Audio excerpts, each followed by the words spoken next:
creak? That's a door opening. Which kind of door? I don't know. A red one. What are you talking about? Hello, this is the Macabre Podcast Universe. I'm Jordan. And I'm Micah, and we host this podcast. And we exist to prove people wrong when they say sequels have never been the originals. And right now, we're in catch-up mode. We're catching up with all of the movies that we didn't see in theaters. And I think I've actually misinformed on previous episodes because we were able to go see Marvels. So 2 weeks ago, we did Marvels. Then we did Songbird 2, Hunger Games. Snakes and Songbirds. And now it's Insidious. And then next week is The Flash. Mm. So we've already recorded our Flash episode, funny enough. Wow. And boy, what a doozy we have for you next week. I can tell you with surety, oh, you are in for quite the treat. And yeah. We're not talking about that. No, we're not talking about that. We're going to talk about that a lot next week. We're revisiting a, I would call, beloved series for us. Yeah. Yeah. So let's, we set the table again. The first time I saw the Insidious movies was when we covered them on this podcast. And I always thought that I didn't know anything about them. And I thought that they were like, this was kind of right at the tipping point of me getting into horror. Mm-hmm. I think this series was a big, like, oh, okay moment for me. And I thought that they were like really, really graphic and intense and really, really scary. Then you find out purposefully. Yeah. Not. Well, the first one. I mean, none of them are in that way, but. Yeah, he James Wan wanted to prove that he wasn't the Saw torture porn guy. Yeah. He wanted to say, I can do all kinds of horror. Yeah. And so they go along, they do 1, 2, 3, 4. And if you don't remember, 3, I think is a prequel. Yeah. Right? Or maybe the fourth one is. No, the fourth one's a prequel. Well, I don't remember where the third one lies on the timeline, but... Well, the third and the fourth movie are... No, they're both before because they both have Lin Shaye in them. Yeah.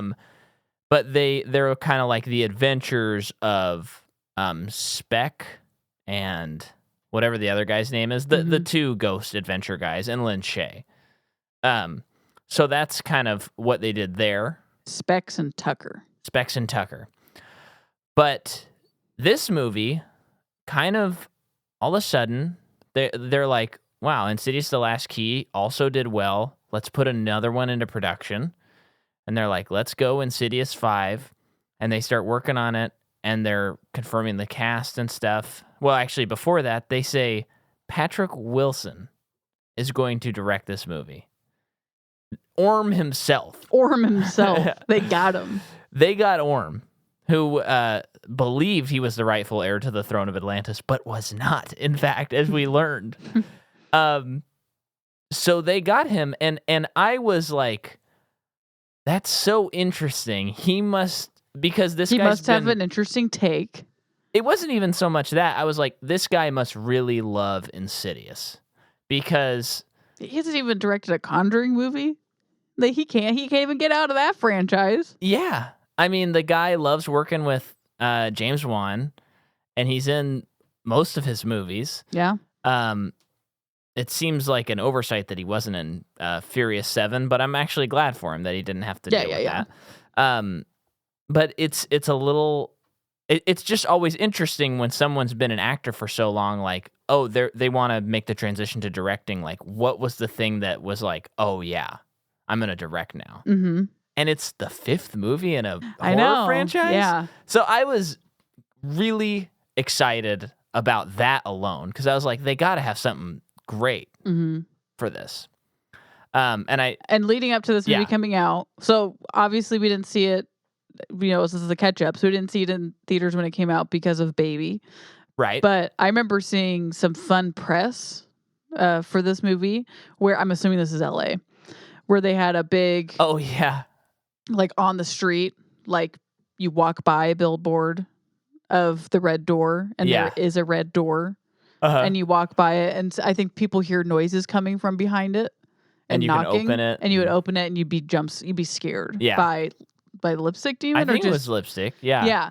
I love marketing like that. Yeah, Gorilla. Yeah. It's like the Smile thing. Do you know about the Smile thing? Yeah, baseball games.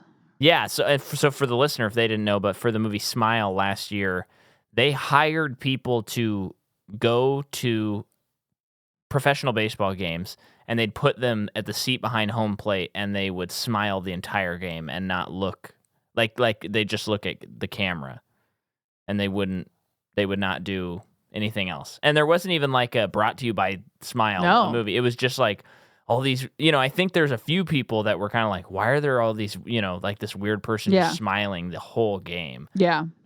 Which I feel like is cooler than that movie's even possible to be cool, you know? So yeah, that was like cool. Love seeing stuff like that. And then we saw a trailer. I don't remember before what, but I was like, oh baby, I am pretty excited. Mm-hmm. And it was coming out, what date? It came out July 7th. So the chances of us seeing it were pretty low since the due date was July 2nd. But I was kind of like, oh, maybe we'll be able to sneak off and see it. The baby a week early. Yeah. And I thought like maybe we'll even see it. We won't record. Yeah. But we'll have seen it in theaters. Yeah. But then like, do you have it on IMDb right now? Yeah. Can you just tell me what both scores are? So the IMDb out of 10 stars, 5.5, and then the Metascore is 45. Yeah, so I have noticed for the most part, if a movie is below a 6, I tend to think it's pretty bad. The first Insidious movie is 6.8. Okay. And a 52. Okay. And then sometimes Metascore you just take with a grain of salt. Mm-hmm. It is actually probably what I base more of my opinion on. But that's the critic score. Yeah. But sometimes when it's low, I can still enjoy it. It's when you start getting into the 30s. That's when you know you're going to watch a bad movie. Mm-hmm. But then that happens, and I see some critics that I like give it a couple of low ratings. And then one of our friends tells us, I saw this movie this summer, and it was such a huge disappointment. I was really excited for it, and it was Insidious: The Red Door. And then you had a friend that told you the same thing. That it was pretty disappointing.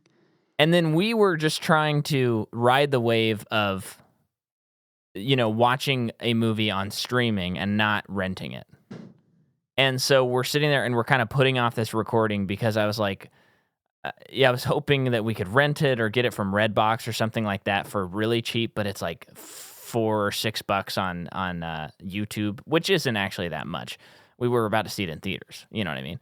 But then all of a sudden, I get a notification on Saturday morning, and it says, Insidious: The Red Door is on Netflix. And I'm like, Jordan, we're watching it tonight. We're recording tomorrow. This is absolutely perfect. And we had wanted to record earlier this week, but we didn't have time. Yeah, so it worked out. It absolutely worked out. It was pretty... Yeah, I think hearing from a couple of people that they didn't like it was actually probably something that worked in our favor, because I think it lowered our expectations. Because I think we generally were kind of getting the sense of like, okay, it didn't do very well. Okay, it seems to not be as good as the first two or something. Well, and I'll caveat, it didn't do very well critically. Yeah. And but the audience scores were not bad. Yeah. Although I don't really trust those, but people generally walked out of the theater and liked it. But we weren't quite. It just the felt box very office was great, middle of the road. Yeah. In terms of quality. Yeah. And so then like they bring out Patrick Wilson. Yeah. Sorry. So then we hear that a couple people didn't like it, and it's like really lowered our expectations in a good way. Yeah. That's all I'm trying to say. I'm sorry. But all of this to say, I'm when we're getting ready to watch it, I'm basically like, I hope that we can be the kind of people that get it, like we see the red door and we're like, we're all about opening the door. We don't want to close the door as everybody is apt to do. We want to open the door. But I know that it's like an uphill battle. And I'm like, I'm trying to basically lie to myself that no, you're going to like this movie. And guess what? This movie rocks. Yeah, I really like this movie. I love this movie. I said that. It's pretty cool. There are some things to discuss. Mm-hmm. But and maybe some of it is the hype being brought down, but I do think that this movie is easily better than 3 and easily better than 4. Mm-hmm. Easily. And I like 3 pretty well. I didn't love 3 4. was okay. 4 was 4 the demon monster thing was cool. So freaking awesome. Yeah, keys for fingers. I'm into that. Yeah. So that made up for pretty much the whole movie. Yeah, but that one had like kind of a weak story, and 3 was fine. I mean, it's Leigh Whannell's directorial debut, so I'm happy about it. And there was still enough. I feel like my memory that one's like grosser. Yeah, it was a little grosser, and there was like sparks of like, oh, that's what he's gonna do in his next couple movies. Yeah. Like, so that it had that angle to it. Yeah. But it was not nearly as good as 1 and 2. No. And this movie is not as good as 1 and 2. No. It's truly not. But I do think it's a really nice like epilogue to the Lambert family. And it took, I think, because you and I hadn't really, we'd only seen the trailer like once. I hadn't really engaged with like what the movie was about. So as it was unfolding, I was like, oh, that's pretty interesting. So, yeah, I like this movie a lot. And I think I do think if you're a fan of 1 and 2, there's at least something to enjoy in this movie. Yep. But let's talk about who made it. Besides, of course, Patrick Wilson, we have on the screenplay Scott Teems, who is the writer of Halloween Kills, and he did the story for Exorcist Believer. So he controversial. Guys in hot water. Yeah. Period.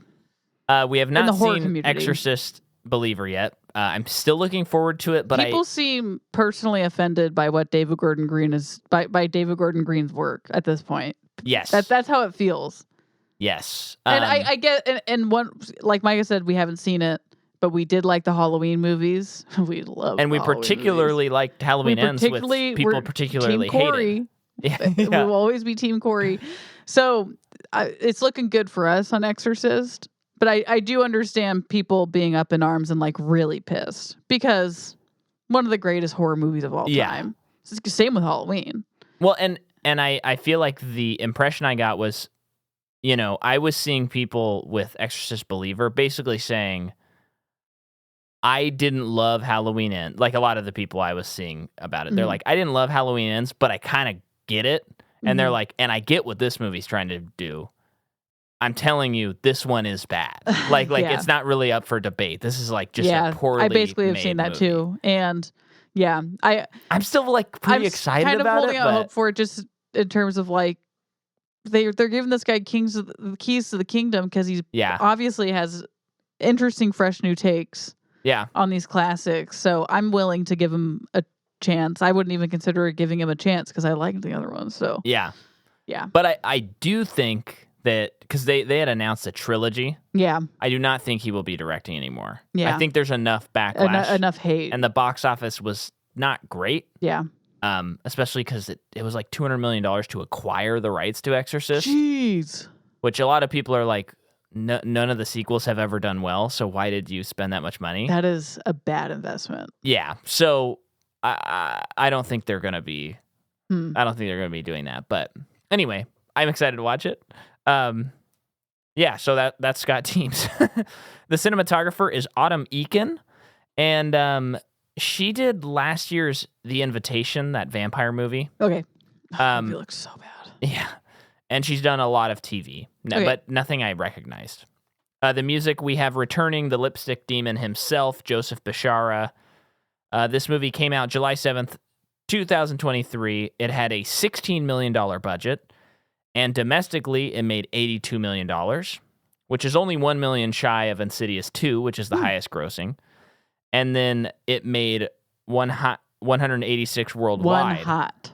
It made 186 worldwide, so it becomes the highest grossing Insidious movie. Nice. So I do not think there's any chance of this series slowing down anytime soon. I'm sure they're going to figure out Insidious 6 at some point. And I say more power to them. Yeah. Yeah. I think it'll be interesting to see if they decide to do anything with Lynn Shay, because I think they've kind of done all that they can do with that. But you still got Specs great, and Tucker. Doesn't she? She does. Lady does not age. No. She does not. So very. Oh, and the story is by Scott Teems, and Leigh Whannell is on the story for this movie too. So, Jason Blum was interested in doing a Sinister and Insidious crossover. But they didn't do that. That's interesting. And then there's really nothing about this. So I'm just going to tell you about a weird Wikipedia error that I discovered. Okay. It said that PPD was one of the stars of this movie. And I was like, PPD, what is that? And I clicked on it, and it's this guy named Peter Dager, and he's a gamer. And he's one of the stars in this movie. And I was trying to figure out who he was, and I found out it was the kid at the frat house. Mm-hmm.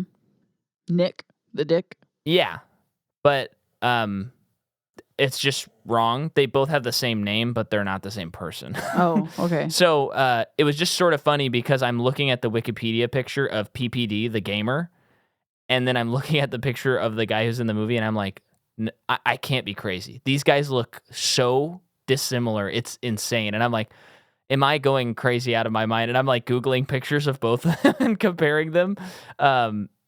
And yeah, so someone who set up the Wikipedia there really messed up. And now that's more proof that I do check everything. Yeah. Well, I check most things anyway. This isn't related to this movie in general, but I told Micah earlier, and I was like, what can the man not do?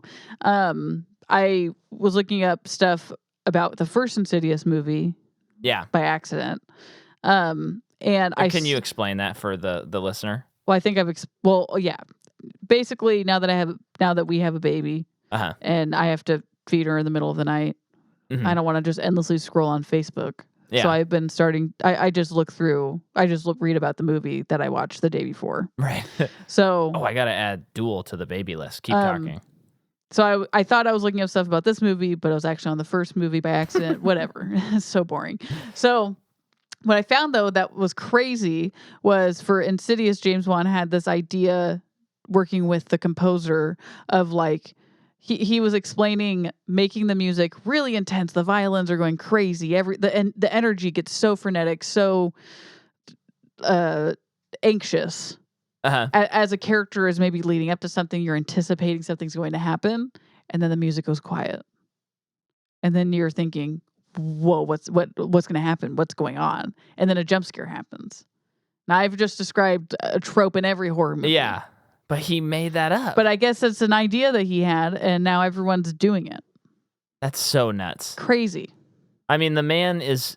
I feel like that had to have been a thing before, but I guess maybe not. Well, I guess not. Or not as much, or I don't know. No, I don't think the silence thing was utilized yet. I mean, there's like building and music, but maybe it would just cut as it happened, but it wouldn't be like, God, yeah, or whatever. Because now anyone who's a practiced horror movie watcher, you can get the jump scare. You won't be scared, most likely anymore, because that's happening, and all you got to do is take one deep breath. The jump scare happens, and you carry on. I wish I'd known that before watching Insidious, because I think the movie has it in it a lot, and we're so ingrained to think that that's a trope. Yeah. That like when I'm watching that movie, it's kind of like, okay, you didn't have to lean on this trope so hard, not realizing it's like breaking new ground. I guess so. But we were talking today about how James Wan is potentially like one of, I mean, certainly within this millennium or century, he is one of the most influential directors to live in this century. I think maybe of all time, you would have to list him because you have Saw, which that alone would put you on the list of most influential directors. And then you have Insidious, which is pretty influential. You have Conjuring, Aquaman to a lesser extent. We'll see how the second movie does, and that would maybe solidify that. He made a great Fast and Furious movie. Yeah, it's kind of nuts. And not only did he make a great one, he had to figure out the Paul Walker of it all. Yeah. It's funny because I feel like people don't think of him as like one of our great auteur directors. Yeah. But he does seem to bring his own vision to every project he works in. Yeah. And it's kind of wild. Yeah. Yeah. And on that note, I will mention, and this loops back to like very old podcast talk. Jordan and I watched the first Saw movie this summer. And we have now seen Saw. Yep. Now, we still retain that we will never cover that series. I don't want to watch anything else beyond Saw, but we watched the first one, and I kind of liked the movie, and then we got to the end, and there's that twist, and I was like, okay, that's an undeniable twist. That is a it's great hard twist. when the twist happens. And it's like they know it too because the music just goes nuts when the twist happens and you're just like, oh my gosh. I know. How do you not have that reaction? I know. It's so cool and it's so earned. Yeah, it's a great twist. And if the movies did not have the reputation that they did, I would absolutely want to see the second one. Because it's like, what do you do after that? Yeah. You know, and I would be maybe able to be convinced to watch the second one, but probably no further than that. Yeah. Because I think Lee Winnell's still pretty involved in the story of that second one. Okay. Maybe the first 3 he wrote. Oh, okay. So, but I don't, even this one, I've heard so many people who are like, oh, but this movie is actually not that grotesque. And I'm watching Saw 1 and I'm like, it's pretty intense. Yeah. A guy runs through razor wire. Like, the budget keeps it from being too graphic, but I still felt like it's pretty graphic. I know. Movie. I thought before we watched it, because I've seen a few of them, random ones here and there, and every time it makes my stomach hurt, and I just want to throw up, and I'm mad that I watched it. But seeing the first one, I just thought, oh, there's no way it's like I bet it's actually not that gory, and they've just gotten out of control. Man, that's still pretty gory. Yeah. Anyway, getting into a few actors. Yeah. Sinclair Daniel plays Chris Winslow, his friend / roommate at the beginning. She is in The Other Black Girl, Madame Secretary, and that's kind of it. I mean, some other stuff, but very small. Okay. We got Hayam Abbas in this movie. Yeah. Hello. I don't think we've covered her before. No. She's in Succession. Duh. She's also in Munich. I guess she's in Blade Runner 2049. Don't remember, but that would be before Succession. So, also in The Visitor and Inheritance. She's great. I love her. Where is she from? She was born in Nazareth. Really? Yeah. Where is to Nazareth? A Muslim and Arab family, Israel. That is in Israel. Okay. Yeah. Oh well, yeah. I'm trying to think of my Bible here, and I'm getting confused. Anyway, go ahead. That's it for her. And then PPD, you said? Yeah. But Peter Dager. Yeah. He is in Criminal Mastermind, but okay. Don't make me edit here, Jordan. Wow. People can't see your Who smirks. Invited Charlie, and I got the impression like this is what he's done. This is basically it. Yeah. We do have returning Ty Simpkins, which was crazy. Yeah. And also he grew up. The other son. Yeah, Andrew Astor. I saw that his last name's Astor? Not that Astor. A different spelling. That aside from being in a short, I think this is all he's done. I guess I have him right here. Man, that's crazy. Okay, this is not the only thing he's done, but I got the impression that he doesn't really act. Yeah. Yeah, that is true based on what I'm looking at. He doesn't even have upcoming. It was just it was so cool because it's a rare thing, especially with kids. It's like you watch Boyhood and maybe that's kind of it because otherwise they're going to recast kids. And I haven't seen Ty Simpkins in anything since Iron Man 3 or Jurassic World. And so it's kind of like it's been a few years. He's gone through puberty. He's an adult now. Is he going to be any good at acting? I know. Oh, he was in The Whale. That's right. Okay. I just remember reading about that. And he was good in this. He was good. Yeah. It's funny. Probably because you. Oh yeah, I remember in Endgame when they're at Tony's thing and like it's panning over all the people. And you're like, who's that? And I think after the movie was over, I was like, so who's that random extra? Yeah. And you were like, that's the kid. That was crazy. And I think I only knew that after like looking it up later or something. Like who was everyone? Yeah. On the But there's a funny thing about The Whale that they only released like that one promotional image from that movie. That's the poster? Yeah. And there's just, I guess I can't really express it, but when I was more active on Twitter, people would just discuss that a lot, that it's like, they just released one damn image for this movie, and that's it. Like maybe they should have pushed it a little bit more. Well, just kind of funny, I guess. And I can't remember. This is I shouldn't have brought this up, but I just remember there was something where someone was making a joke because this is what it was, if I remember right. Killers of the Flower Moon for a long time just had that image of them sitting at the table. Do you remember that? Yes. And that's all that was released from that. And it's like, is this movie just them sitting at the table? Yeah. It'd be funny for 3.5 hours. If that shot wasn't even in the movie, stuff like that. And I think someone said something about that shot and how it's the one shot for the movie. And A24 responded to that tweet with a picture of the whale. That's funny. Oh, man. Yeah, so is that everybody? Yeah. Okay, I did want to hit this because this maybe speaks to potentially why people didn't like this movie as much. So this is Megan Navarro, who's a writer for Bloody Disgusting. Mm-hmm. And she felt that the film gave a satisfying closure to the series. She explained, quote, "Those hoping to learn more about the lipstick demon and the darkest corners of the Further may come away disappointed. The Red Door isn't interested in the mythology, but instead in examining how its ghosts fractured the family and whether their enduring love can make them whole again. Wilson reminds audiences why they fell for the Lambert family in the first place with a sentimental sequel that tenderly bids them farewell. While it doesn't give a sense of finality to the Further or its ghostly inhabitants, it does offer poignant closure to the protagonist that started it all." Yeah, So I wonder that's a good summation. That was something with people. Oh, I think so, for sure. Yeah. Yeah, which is probably my biggest issue.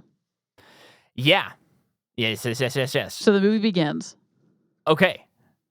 We see footage from 2 where they're being hypnotized to forget what Ty happened. Simpkins And or Patrick Wilson. Dalton and Josh. Yes.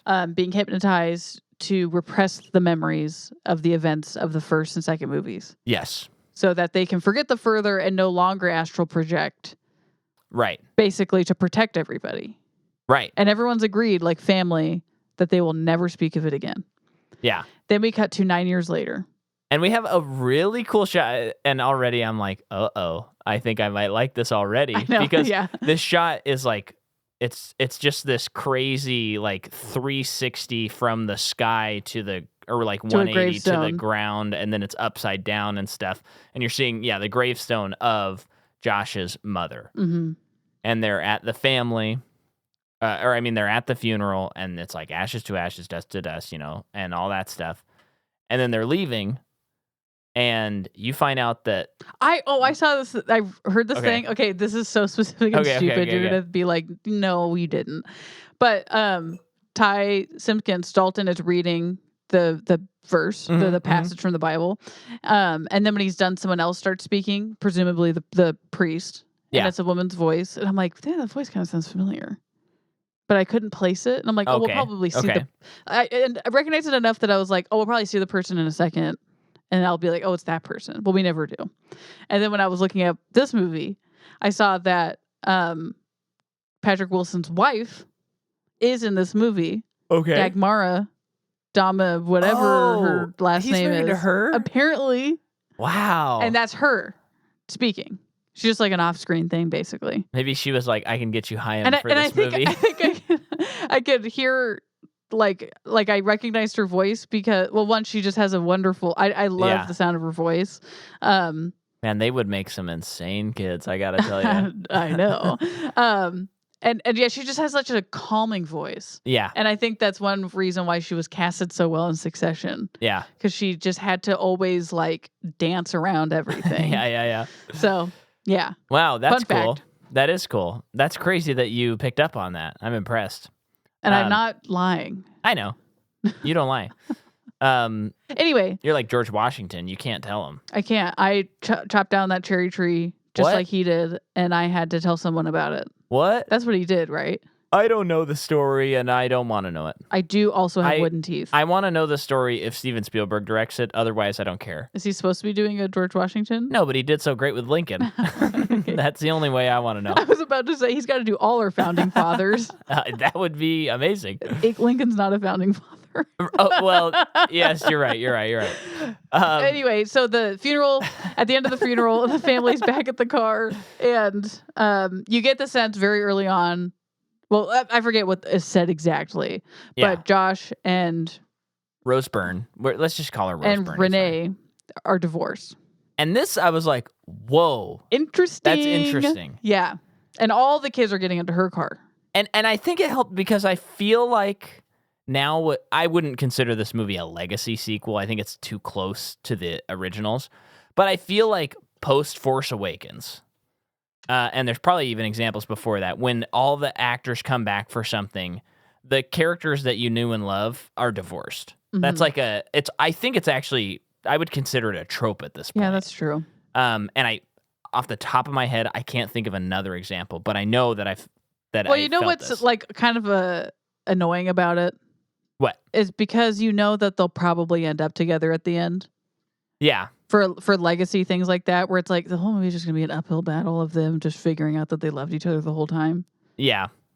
Well, and I think I don't know about that. It just sometimes feels like a easy way for them. And I know because I don't even. Well, never mind. That's a dumb thing to say, but like, I just feel like it's like they couldn't think of anything else. Well, it's a good way to provide some tension. Yeah. And surprise the audience. And I'm not criticizing The Force Awakens for doing it. I like what they did. Makes sense for at least their son, all that stuff. Well, also Han Solo is a character. Right. But I feel like, anyway, we're not talking about Star Wars.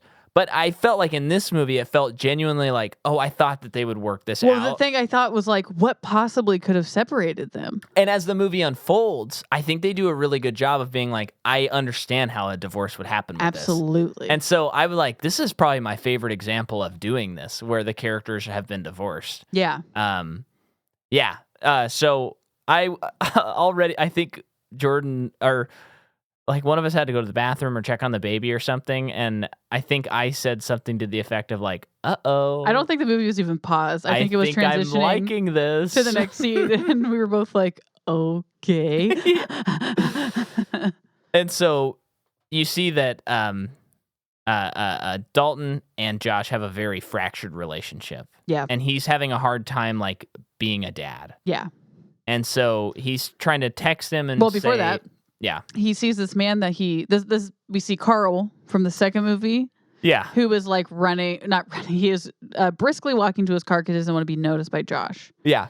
And Josh sees him, recognizes him, and is like, do I know you from somewhere? Yeah. Feels very foggy about it. And he's like, well, I knew your mom. That's kind of it. Right. And he says something about like grief brings memories back or something like that. Yeah. Then Josh gets into the car and he texts, because Renee suggested it, texts his son asking him if he wants him to bring him to school. Yeah. And while that text conversation is happening, we in the very, very background, out of focus, there's a figure walking closer to his car. Yeah. I really liked how it was done. Yeah. It was great. And they actually never fully which I like about the Insidious movies in general. They will usually do one or two of these in a movie where there's something in a background or something, and the camera and the music never actually cue it. So like if you were like on your phone, you would not know that happened. Yep. It's very obvious when you're watching the movie because you're also looking for it too. Yeah. But if you're not really paying attention, you will absolutely not know that happened. Yeah. Because there's nothing else cueing you in. So he's texting his son, and the son's like, yeah, sure, you can take me to college. Mm-hmm. So they drive to college. You can see that the relationship's fractured. The son is into art, and he's going to study with the best. And I like the dynamic, too, where I think the dad asks him about, like, the professor, this crazy professor that he's going to be learning from. Nutty, in fact. Yeah. And Dalton says something like, yeah, she's the best or something like that. And Patrick's response is, well, she better be with how much money we're paying her. Yeah. Classic dad response. Yeah. I'll be saying that in 20 years. In 10 years? I mean, our baby's smart. Yeah, she's a genius. She's a baby genius. So they get to this dorm, and you said something, and I was like, you're right. And another checkbox, it's just a detail, but it's an actual dorm room. And it looks like a dorm room. Yeah. Much like 22 Jump Street. Much like 22 Jump Street, very unlike Pitch Perfect. Yes. her great like home recording studio. That's nicer than my studio that we have here. In the house that you own. In a house that I own, yeah. So it's an actual dorm room. And then there's a mix-up with the housing. And then Chris, who's a girl, comes in and they're like, uh-oh, what's going on? We're going to get into some zany hijinks. Yeah.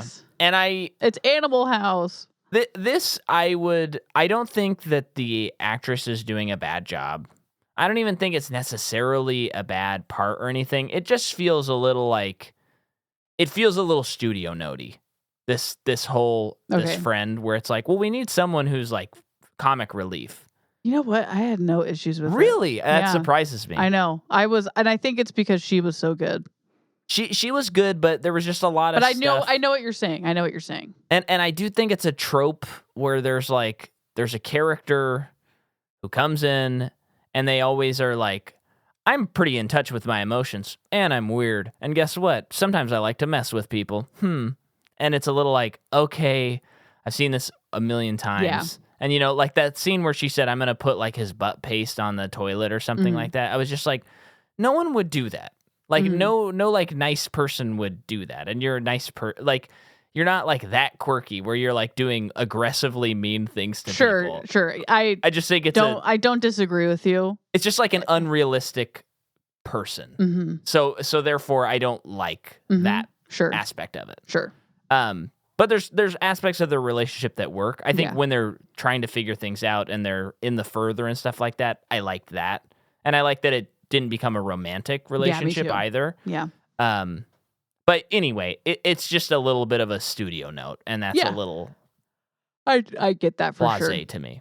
But yeah, so that that whole mix up happens, but then Josh and Dalton get into a fight. Big fight.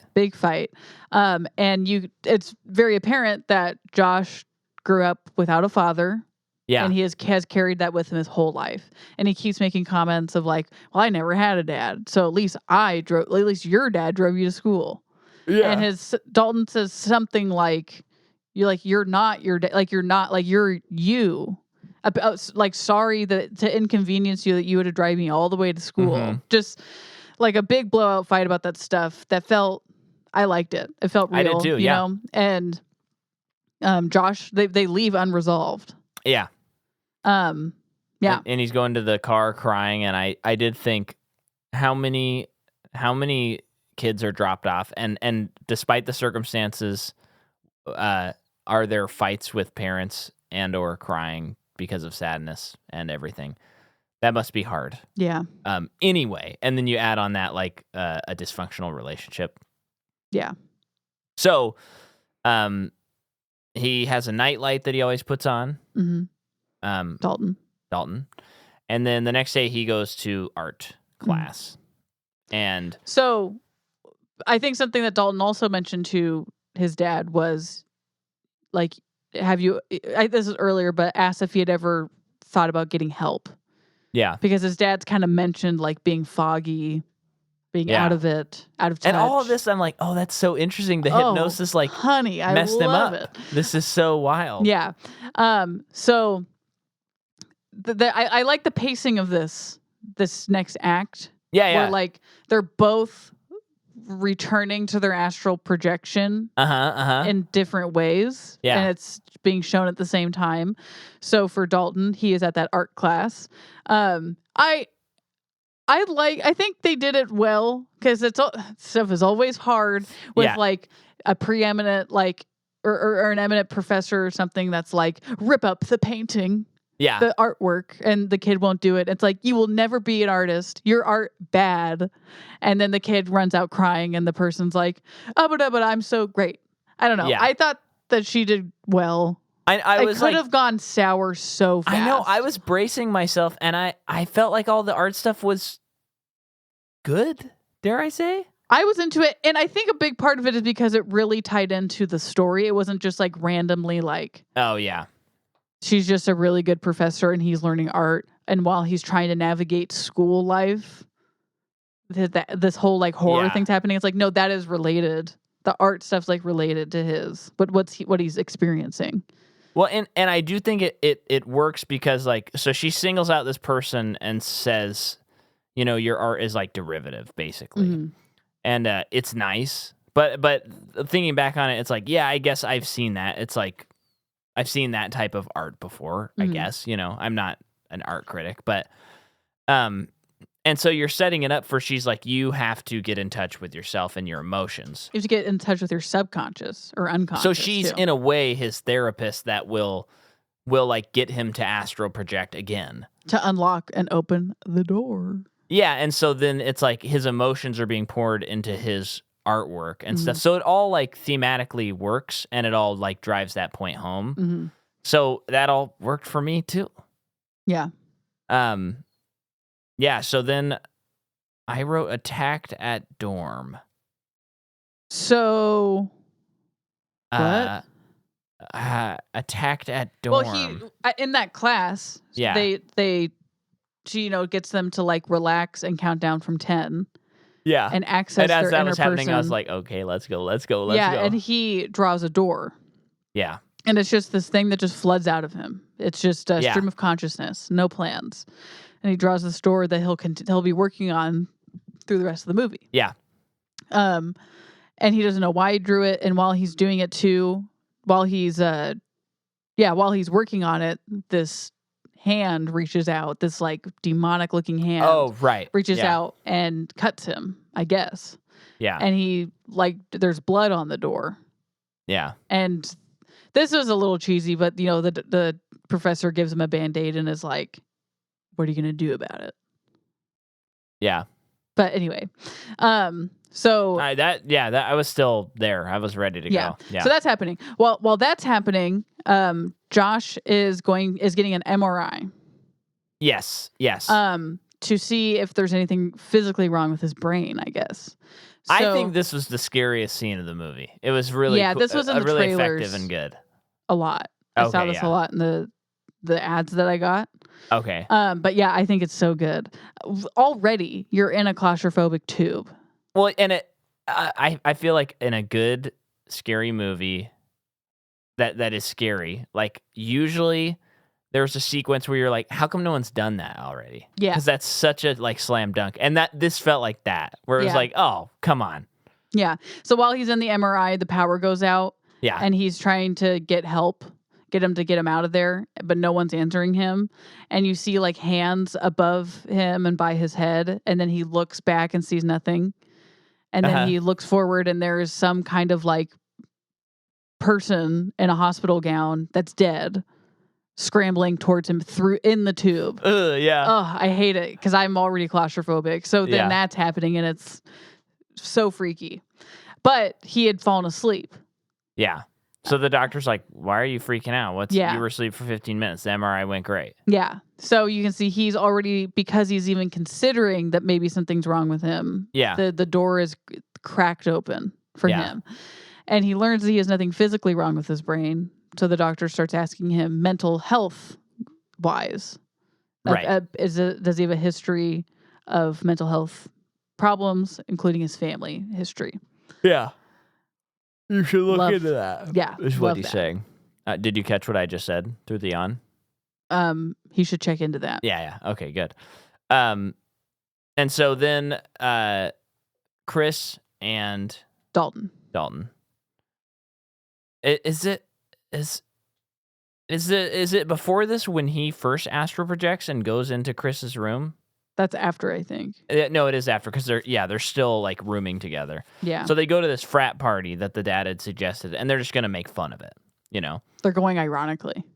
Yeah, they go, and this is when we meet the gamer, PPD. See Wikipedia for reference. And it's an annoying frat party. I think that I thought it was funny. Yeah, I thought they did it well. The kid was funny that they cast. I thought he was really good. He was great. He was really good. It's just hard to get it right. It is really hard to get it right. I think it helps. And I think the fun layer of it was that it was like baby themed.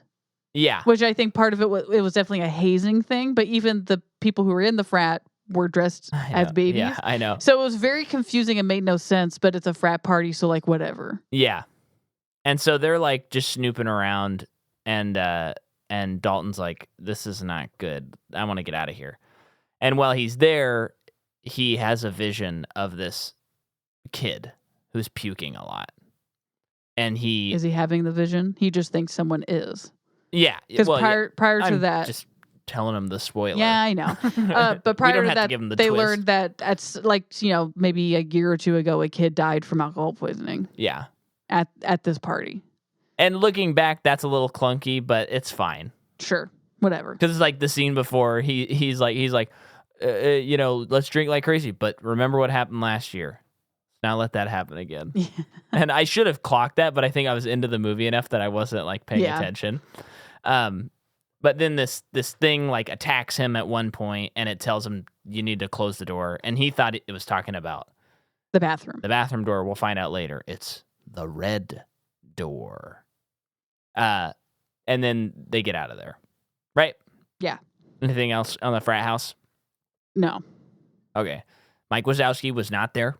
No. I did see a Mike Wazowski pumpkin on my bike ride today. Cool. And like they did it. It was good. It was really good. How good does it need to be? Well, they got a big smile. Okay. And they carved it? Yeah. Oh, okay. They carved it, but it wasn't just like like it looked like that there's an artist that lives at that house that was able to do that. Because I'm just saying he's already shaped like a pumpkin, and you just paint an eye on him. No, they carved this. No, it was cool. Nick also drinks Listerine, which was funny. He's trying to freshen up because he's about to get down with somebody, and he's trying to just gargle it, and he winds up swallowing it on accident. Yeah, that's funny.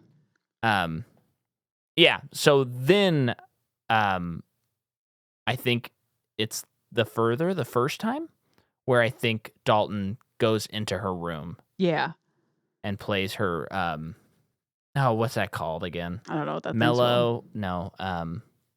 A keyboard with a thing attached to it that you blow into. I should know because there was a period when I first joined Seance where Bryce Miller had that thing and would play it all the time. Is it as annoying as it seems? And it's the most annoying instrument in the world.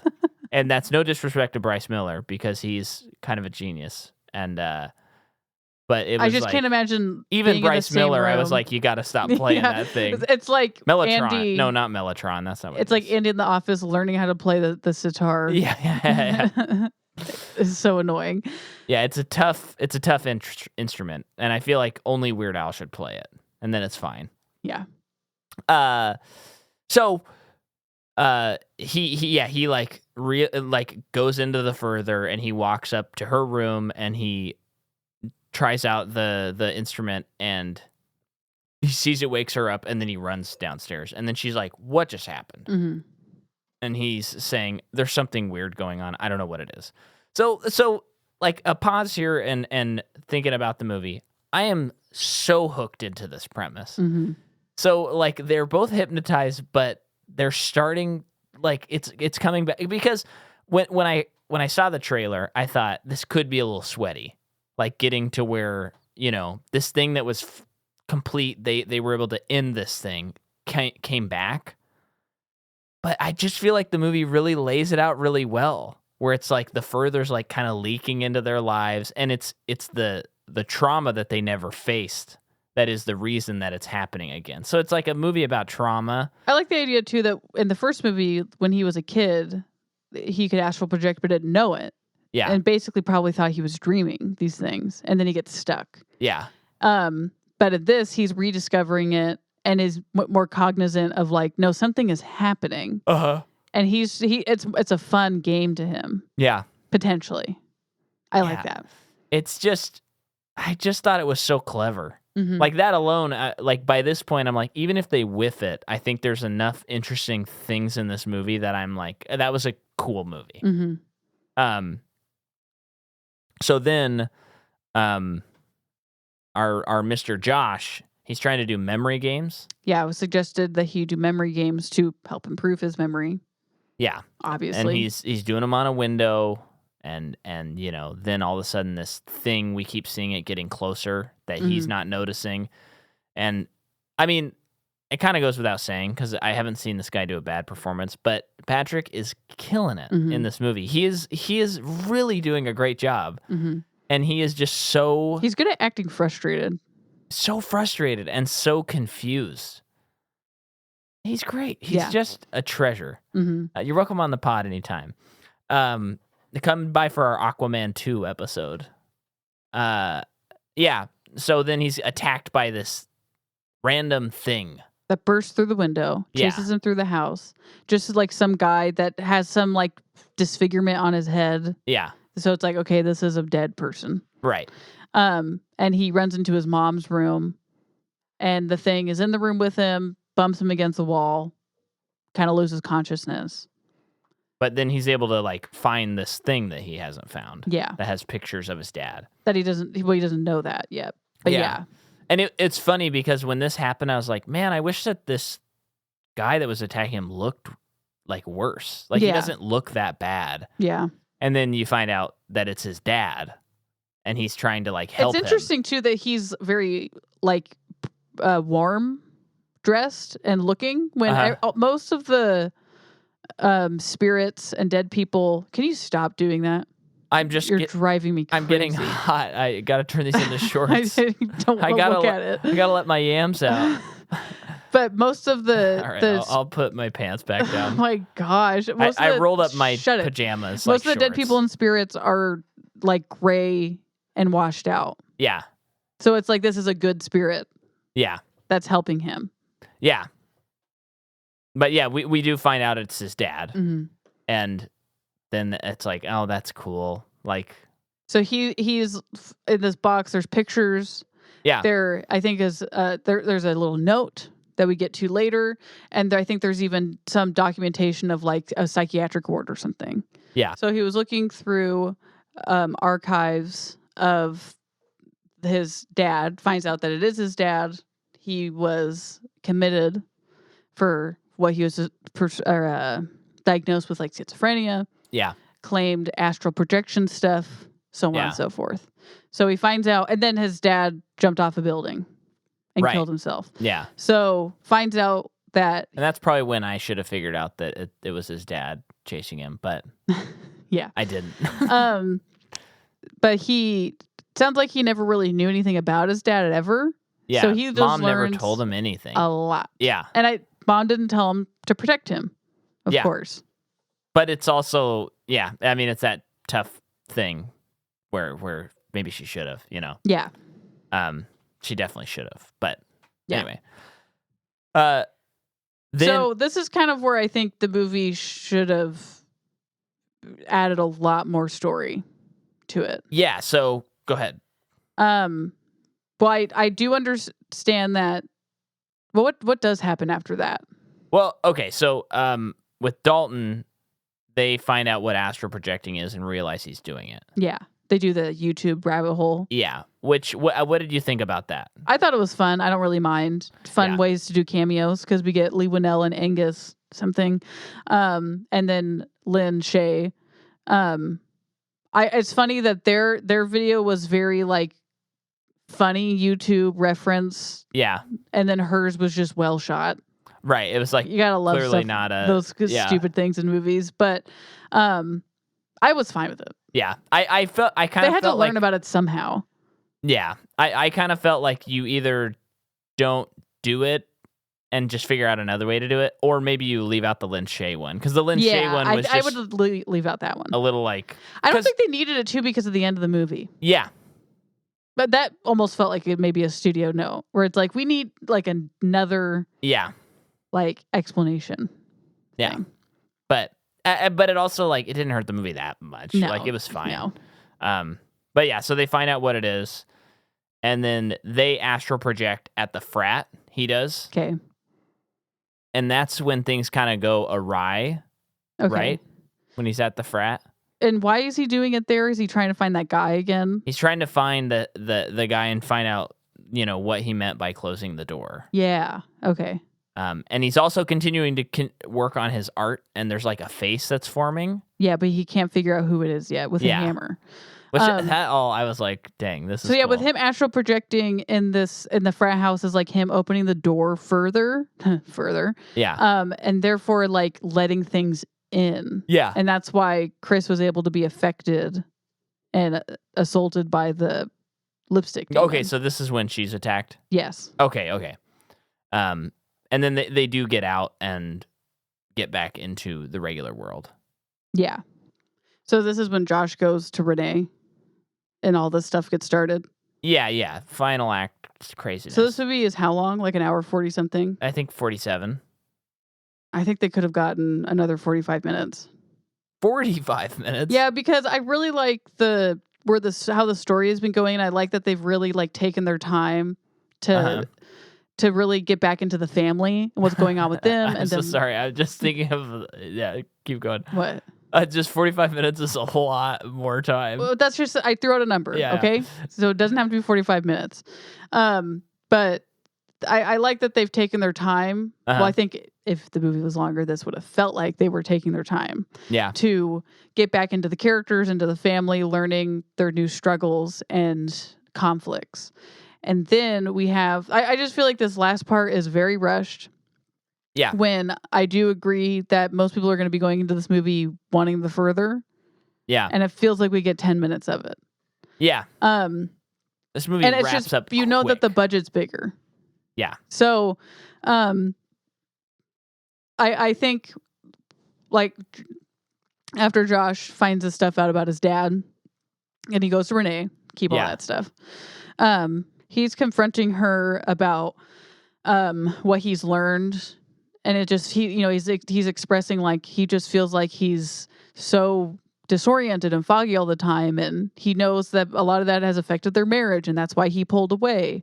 Right. And then she confesses everything that we already know. Yeah. And then she admitted that she also pulled away because she didn't know what else to do. Yeah. With keeping this a secret from you him. attacked the kids, even though I knew it wasn't you. But they saw that their dad did it, no matter who it really was inside you. They had like reoccurring dreams and stuff, and I'd have to tell them, no, that's all fantasy. That's, you know, whatever. I love this scene. Yeah. It's so good. It's great. And then Rose Byrne just hitting it out of the park again. Yeah, as usual.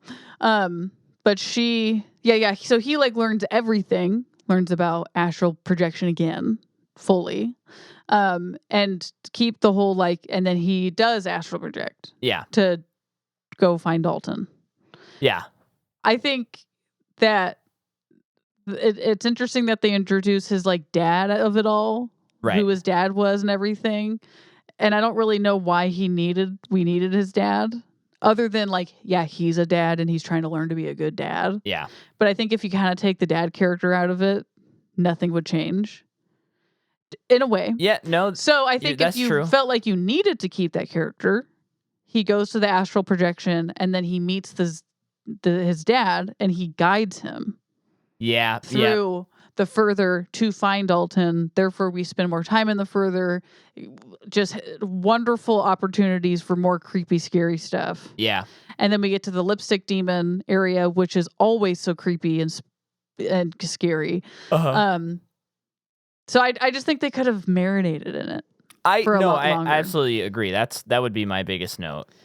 So Dalton, I would say like all of the action at the end of the movie was actually happening so quick it was confusing. Yeah. It wasn't like poorly shot or anything like that, but it was just like, we got to close this red door, and all this stuff. And it was like, well, okay, I know you have been establishing like they need to close the red door, but I felt like they didn't establish it enough to justify just like throwing them at the red door and they're closing it. No, yeah, I agree. And then I didn't really I don't know if I would agree character-wise with Josh is holding the door closed and he's like, Dalton, you have to help me. We have to keep the door closed. And Dalton's like, we can't, Dad. It just feels like Dalton just gives up.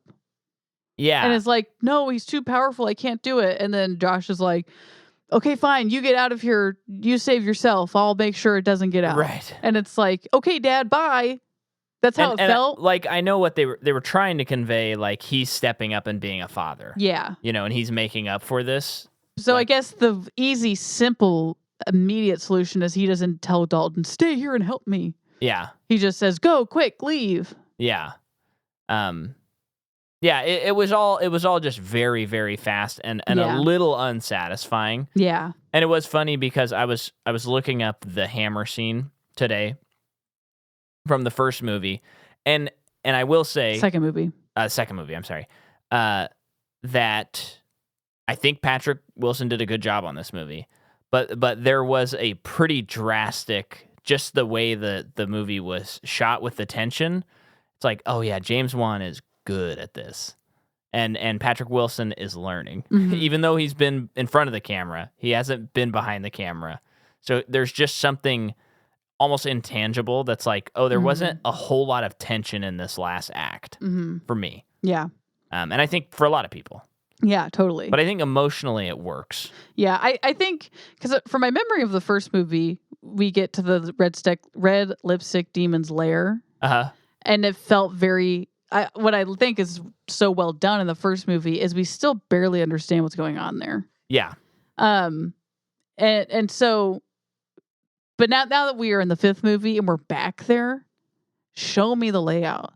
Like I want to have it be important for us to know like what is what, and like where it's there, why it's there. I didn't really understand what the demon was doing other than eating itself, and sure, that's creepy imagery, but I just didn't understand what it was doing. And I just feel like this is the kind of movie where it's important to know. Right. Or it would behoove us to know why. Yeah. Well, and there was like, there was like a ladder that referenced the first movie, and I was kind of like, why is there, like, I just didn't. Well, it's showing him, the demon's like telling Dalton what happened when he was a kid.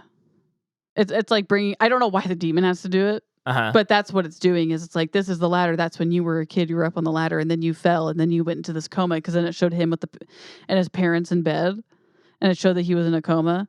So it's like telling him what happened because he forgot about all of that stuff from being 10.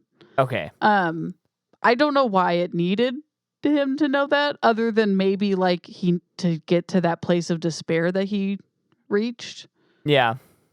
I mean, I'll take it. I'll take that. Yeah. I was just a little like, again, it felt like we weren't like simmering it in it long enough for me to understand the spices of the dish. So while that's happening, Chris is trying to help Dalton, but she sees that Dalton is like becoming possessed. Yeah. And basically kind of becoming in the same way his dad did in the second movie. Yeah. And very Shining-esque, this movie. Like these movies, that just kind of the Shining and Doctor Sleep, like the sins of the father and the son, and like attacking the family. Oh, and yeah, what's driving you to do that? Yeah, sure. But sorry, go ahead.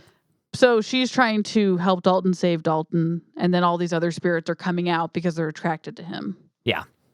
But I do want to rewind because we were just talking about all of that cool stuff.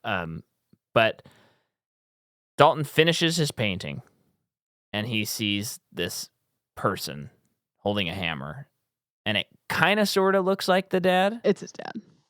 No, I know.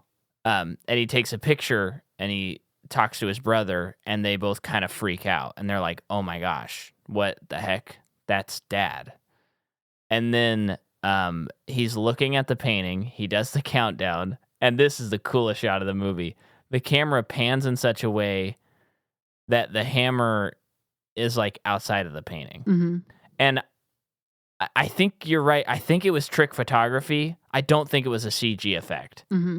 Could have been, but it was cool. crazy. And then he grabs the hammer and he's in the further. And then that whole sequence, it's like during the second movie, that's when his dad was attacking them, and he grabs a hammer and he's about to kill Dalton. And then I think his mom stops him. Originally, yeah. Yeah. Now this, I had a note and a little issue. So in Insidious 2, mom stops him from the hammer. In this movie, Dalton stops him with the hammer. Like adult Dalton stops him. And the only reason I'm pointing this out is it's so hard to explain this, but in Insidious 2, they show Patrick Wilson banging on the doors and causing the stuff that was happening in Insidious 1. So it's like the time had accounted for stuff. And so in this movie, I think it is weird that we know that the mother is who knocked him over, and yet in this version of it, like it doesn't account for that. Does that make any sense what I'm saying? I hope it does. We already talked about it, so I know what you're getting at. Yeah. It just is like, like in time travel, there's like the theory of everything that's happened has already happened. And that's what Insidious does, even though it's not like technically time travel. So it's like in Insidious 2, he should have been knocked over by an invisible force if this happened. I know that they didn't write this movie, So I feel like they maybe should have done something else. Like maybe the mother comes in and he pushes the mother to push into him, because then you'd be like, whoa, that's crazy. That's what happened, So that's like a tiny note because they kind of broke their own rule. Yeah. I would agree with that. Doesn't ruin the movie for me. Yeah. And maybe it's just his memory playing, but they already established it. But I think that's a little too messy for them to like leave those waters murky. Yeah. And I think that's part of maybe rushing it a little bit, this whole ending sequence. Because, you do get some fun stuff. You get like contortionists that are attacking him, which was fun because I was just thinking that if it was a different movie, they probably would have just CGI'd people instead of using contortionists. So that was cool. No, I think contortionists are used in a lot of horror movies. I'm sure CGI they are, or not. but I think the temptation is always to do CGI these days. But yeah, I think we're caught up to wherever we were at before I rewound us. But yeah, Josh goes into the further and finds Dalton and saves him just like he did when he was a kid. Yep. And they barely make it out before this lipstick demon gets them. He looked cool as usual. Oh yeah. Closes the door. Does the whole thing that we talked about where Dalton leaves, he stays. Yep. Dalton gets back to waking state, and he paints over the door. This I think was awesome. Yeah, I love that. So this. Josh has like consigned himself to like, okay, I'm here. I'm stuck here now. I just have to keep this door closed. Yeah. There's nothing you can do about it. / he's not going to be able to really do it. Yeah. Then the paint is in real time is sealing the door. I think that's further. so freaking cool. Yeah. I really, really liked that. Yeah.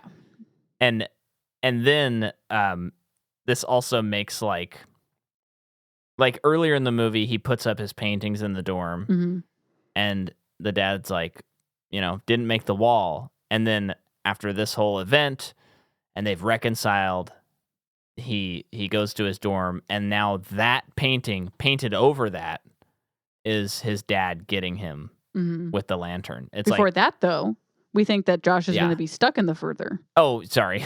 Forever. Yeah. But he meets his dad, who leaves him a lantern, or he leaves the box of the pictures and stuff. And he's gonna like let go. Yeah. Of all of the stuff he held on to with not having a father, and then that's when his father's spirit arrives, picks up the box, and it's like he is now able to move on. His dad. I like all of that. Oh, no. So now I'm connecting it. This whole time, because he goes into the lantern. Yeah. At the end. So he does? I thought it just was the thing that was left behind. No, he like goes into it. Okay. Or at least that's how I took it. So I think the idea is through all of these movies, his dad has been the one trying to light the way and guide him in the further. So now I think the dad stuff's cool and necessary. Because he's the lantern. Okay. The dad is. Sure. I also like to think that he's just been able. He can now move on. Yeah. Out of there to whatever is the afterlife beyond the further. And again, think that there needs to be more, like his dad needs to do more. But I think if you read that he's the lantern, then I still need him to do more, even if he's the lantern. Okay. Personally, that works for me. I just think you're you got some great stuff hanging there, story-wise, that you just didn't seize the opportunity. And all I can see is the potential. Yeah. So. Yeah. But his dad, the lantern's left and he's able to find his way back to his body. Yeah. And he doesn't get stuck in the further. And then he's now up on the wall in the dorm because of the painting. And it looks like maybe the family will get back together. Mm-hmm. Yeah, I love that. That was I just like that little felt real where Renee's like, maybe you'll come a little earlier next time and have dinner with us. And then he's, feeling good, walks back to his car, and this voice says, "Is this your house?" And he says, "I hope so." That's a weird answer. I just like the way he did it. It felt very real. Yeah, and I like they didn't just be like, "You should stay the night" or something like it was just like, just show up earlier next time. Let's have a little family time. It was very like, okay, we're gonna build on this. Yeah. And then it was Lin Shaye. It's her spirit, basically like, stay the course. Yeah. Now that you're back and now that you know, don't get off course. Yeah. And then it ends. And you wondered if, because of the way they shot that scene, if Lin Shaye booked it off screen or if they CGI'd her out. Yeah. And I like to think Lin Shaye's got a little bit more pep in her step. She's sprier. Yeah. Than most. Yeah. Yeah, she could, but it was sort of quick. And so I was kind of like, man, that's maybe a young man's game to dive off. Not for her. This is only like a second or two. It is a spirit, right? Lin Shaye? Yeah. So she's fine. No. Like it's just her spirit that they got. Oh, you're making a joke. Okay, yeah, I'm confused. Well, now I'm not. We got to go because this baby's waking up. She's waking up? Yeah. Okay. Well, the movie is cool. Yeah. And next week we're going to cover The Flash, a movie that's not cool, but very fun to talk about and very fun to watch. Thank you for listening. Thank you. Listen to our episode on Ghost Rider Spirit of Vengeance on Patreon. We'll see you next time. Don't get lost in that further. No.